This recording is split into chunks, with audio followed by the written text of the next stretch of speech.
So today's book is Beyond the Sentence by Scott Thornbury.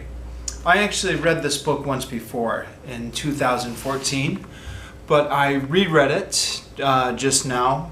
I mean, not just this past couple months, because it was a book club book for the Book Club for Professional Development at work.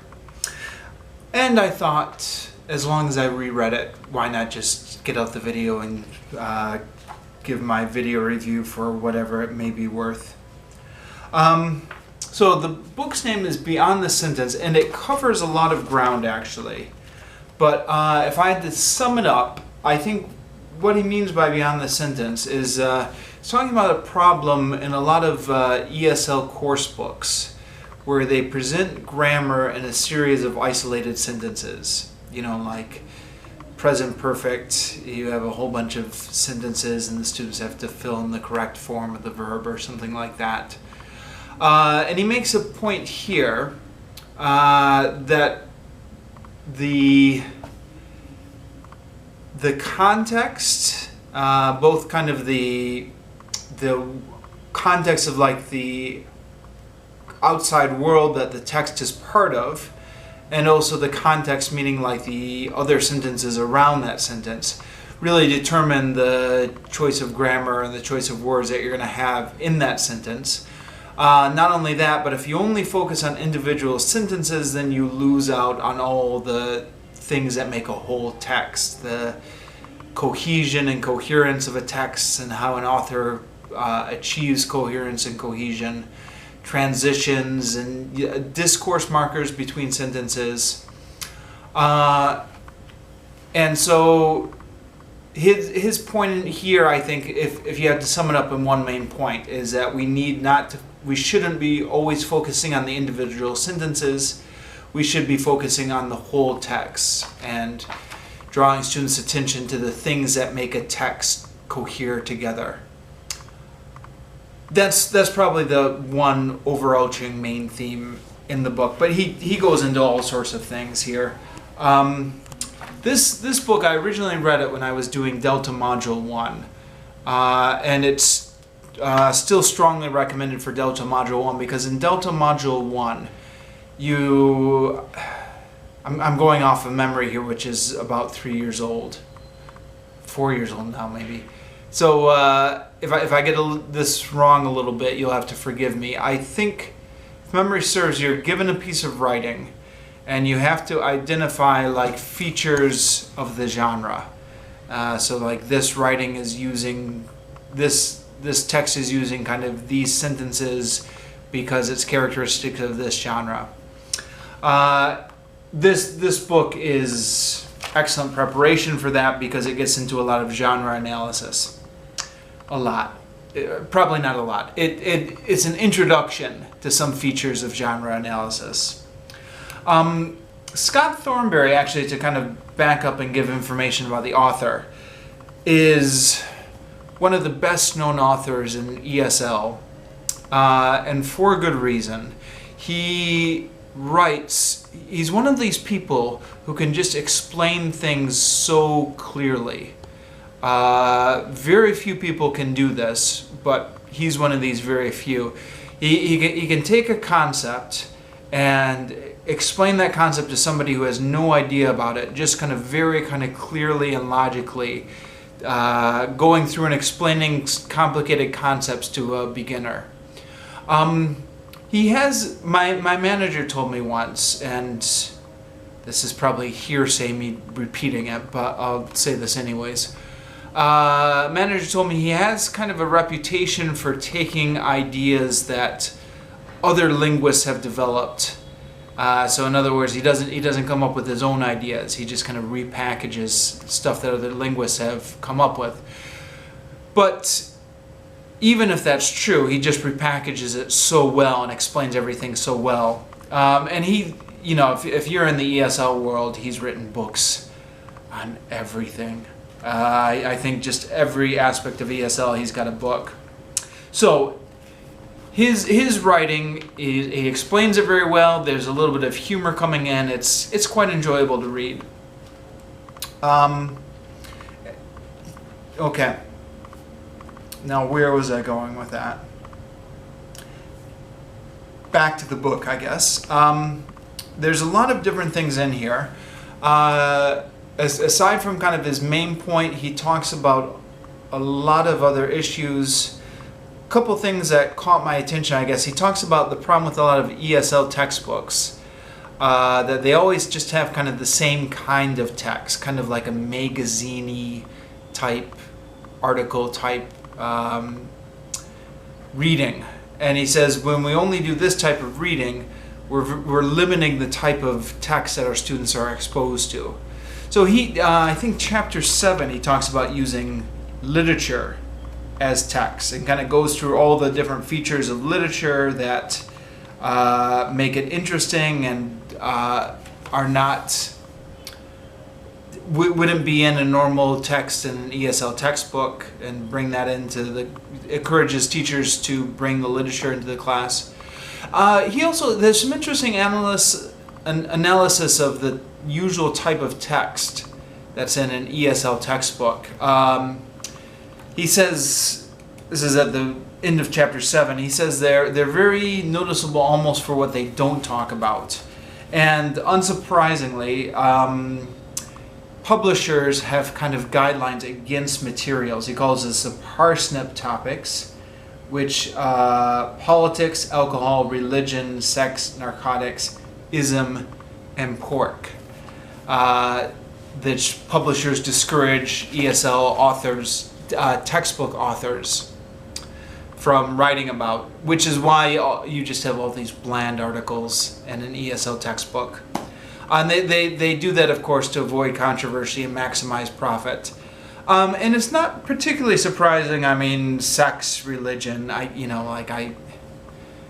it's kind of the topics you'd predict they would stay away from. Although we were discussing this with the book club, and my colleague said to me, he said it's surprising. He never really noticed it before, but the course books, the textbooks, never have pork as a vocabulary word. Like all the kids, they know chicken, they all know beef, they know the names of the meats for all the animals, except they don't know ham or pork.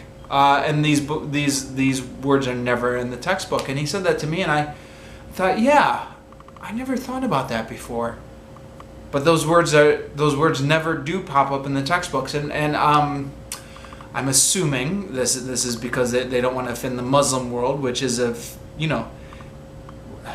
what percentage of the world's populations are Muslims?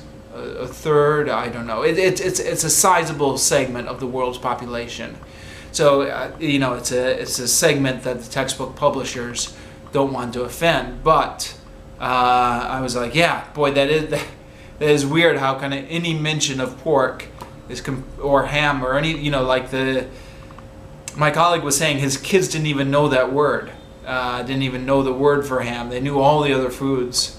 And we were like, oh yeah, because it's never in the textbooks. My colleague was also saying, and I haven't looked this up myself yet, that apparently pork, or I guess pig meat, is the #1 consumed meat in the world, which I guess I can imagine. Like in China and Asian countries, they love pork. We Americans eat a lot of pork. Maybe it is the #1 consumed meat, and then the kids don't even know the names of it. That's a tangent. I was talking about how bland these textbooks are, and another thing he talks about is something that's come up a couple times in discussion with class in the staff room, conversations with colleagues. There's no gay couples in an ESL textbook. What's the word? Heteronormativity. It's always just assumed that any romantic relationship is going to be girl and guy. And I had a colleague complain about this once a couple of years ago. She said, these textbooks, they always just assume that everyone's straight. And I had been reading the Scott Thornbury book, so I said, actually, there's a reason for that. I was just reading this book right here, pointed to that passage. But yeah, that's why. And again, I think that's, again, maybe the Muslim world or the more kind of conservative parts of the Christian world, which make kind of any ESL textbook published for the global market, those topics are taboo. Actually, interesting enough, this popped up in my Twitter feed.